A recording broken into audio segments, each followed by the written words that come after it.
regional director of this FEMA office. It's mid-'80s, I think. Yes, it's 1989. 89. I moved there in August, and I'm the deputy regional director. And the Loma Prieta earthquake happens in October.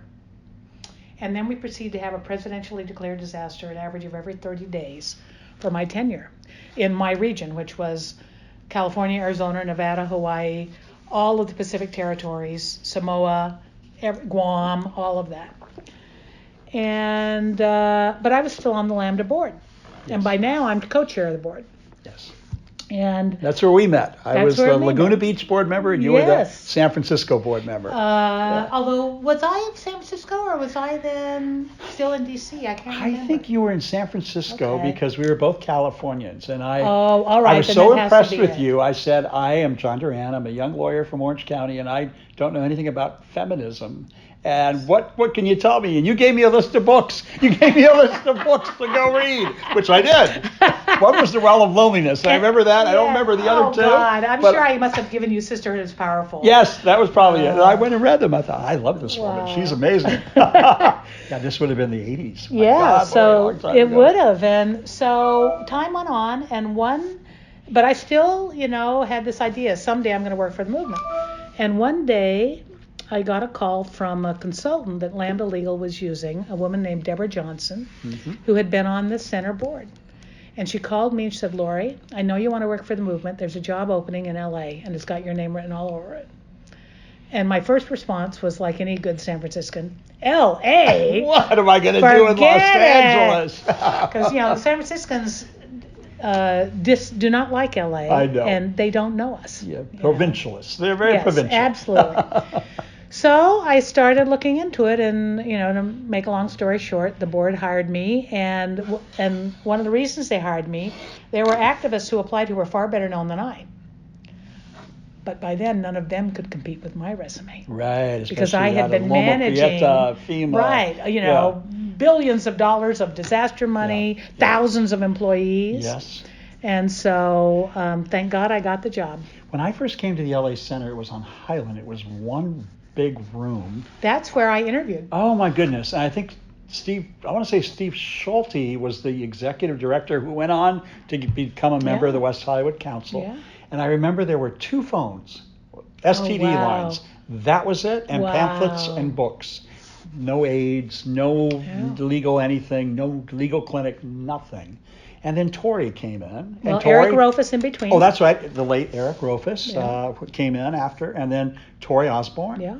And then it got bumped up. I guess you followed Tori? I did. Okay. Mm-hmm. So when you walked into the center, tell me what the center consisted of. This is 93?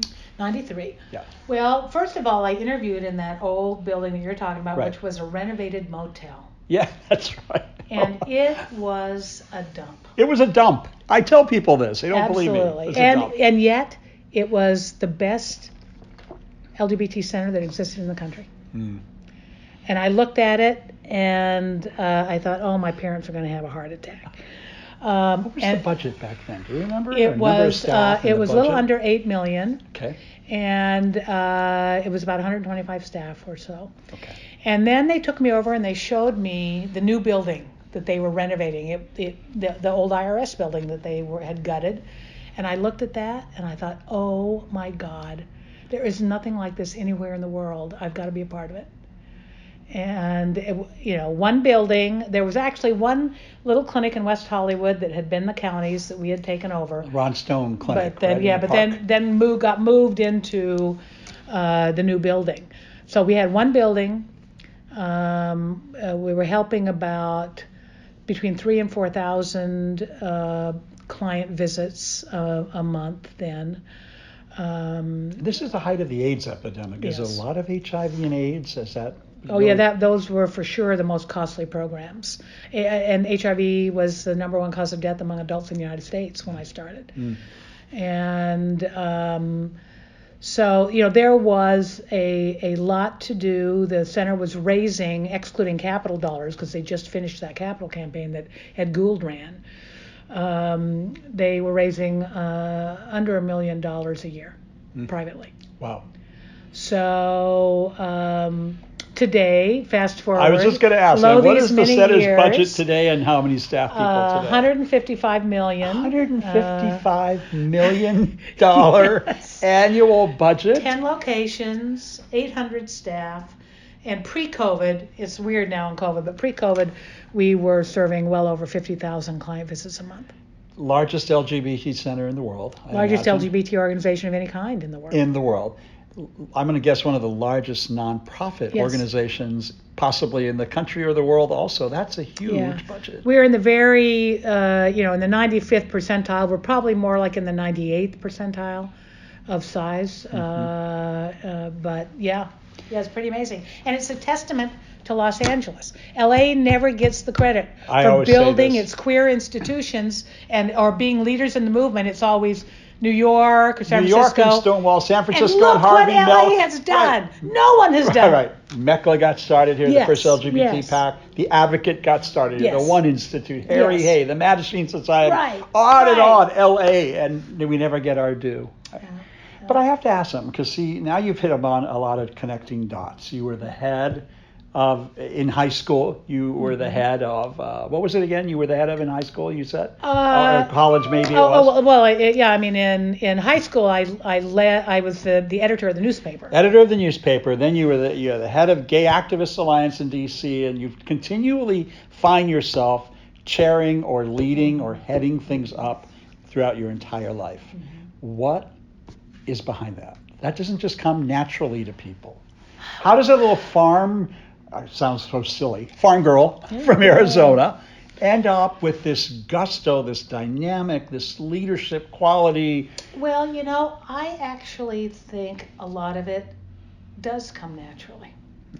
In my opinion, there are two kinds of leaders.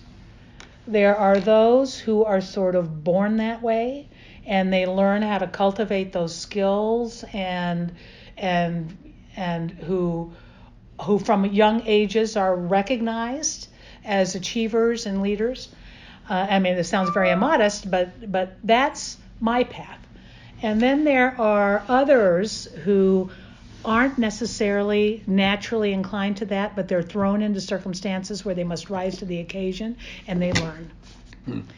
And so... I think you've got both. I certainly have had a lot of both experiences, but my mom will say, or would have said when she was alive, my dad too, that from the time I was little, I was organizing all the neighborhood kids. Right. And was... You're an only child? Are you the oldest child? No, I'm the eldest. There's a connection. The eldest child. How many siblings? Well, we actually have his, hers, and theirs. So they were both, my folks were married before, and they had families so much older. And so I grew up as the eldest of three of their set. Okay. And by the time, I never remember my oldest sister who was the closest to me in age. I don't ever remember her living in our house. So I grew up as essentially the oldest of three. So you were the kind of a co-parent, or organizing your siblings. My parents were older. And so they were very functional parents. So I never really felt like I was a co-parent, but I was the boss of the kids for sure. Yeah. And my organizing was with my other classmates and neighborhood kids, and I'd be the one coming up with the ideas. Hey, let's go do this. Let's start this club. Let's do that. I love that, actually. Did you get taunted?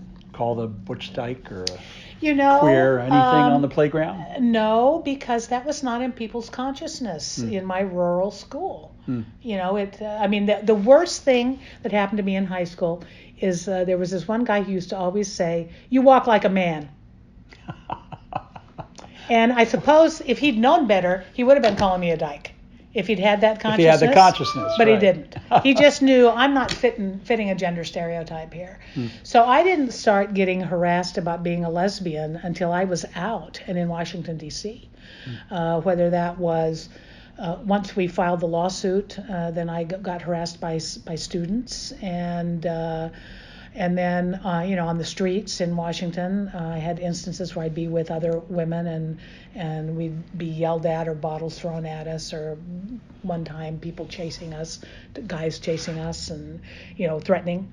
But that's really I was old enough to handle it by then. Yes, of course. Now you're a grown-up. Yeah. So you've got this whole life of meeting various people. Mm-hmm. Are there any particular people that you've met along this path that you hold as role models, or they're really inspirational for you? Gosh. That's so hard, John, because you and I didn't have many role models. Mm-mm. You got to meet David Mixner when you were young, and he was one of the older generations who was doing things down here. I didn't have anybody like that much. And I certainly didn't have women. So when I sort of moved into the world of queer politics, there weren't, all the women that were around were pretty much my age that I knew in DC. And so, I found my inspiration either in people I read about and didn't know about. Like I remember when Elaine Noble Massachusetts was elected, the very first openly gay or lesbian politician. Right. People always mistakenly think it's Harvey Milk. I know. I tell people, nope, Elaine Noble in Massachusetts. I know. Yeah. And then actually, I think we'd have to go back and was Karen Thompson in Minnesota. There were other people who've come to light now that were completely invisible to those of us, and I don't know if any of them beat Elaine, but I didn't know about them, but I knew about Elaine. Yeah. And I remember when the city of West Hollywood was formed, and the city council was all these gay people. It was like a gay city. Yeah, gay majority, first one in the nation. Yeah. That blew my mind. But that's not a mentor question. Mostly, my most important mentor was a straight guy at FEMA who was an incredible leader. And I saw how he treated people with respect, and he gave them the dignity that they deserved, even though he was the chief of staff of FEMA, and he was the top dog. He treated everybody like a peer, and watching him do his work was very, very important to me. And then I had good friends who died of AIDS, like Clint Hockenberry, who I mentioned, Steve Smith and Jeff Levy, who were both heads of GAA and who recruited me to be the first woman head of GAA. Jeff had run the National Gay and Lesbian Task Force. Steve went on to head policy at HRC. Steve died. Jeff, of course, is still very much alive. They were important role models for me, but mostly I was having to make my own way. I want to stop because I want to do one more. Can I do one more section with you? Okay, because we're right about 50.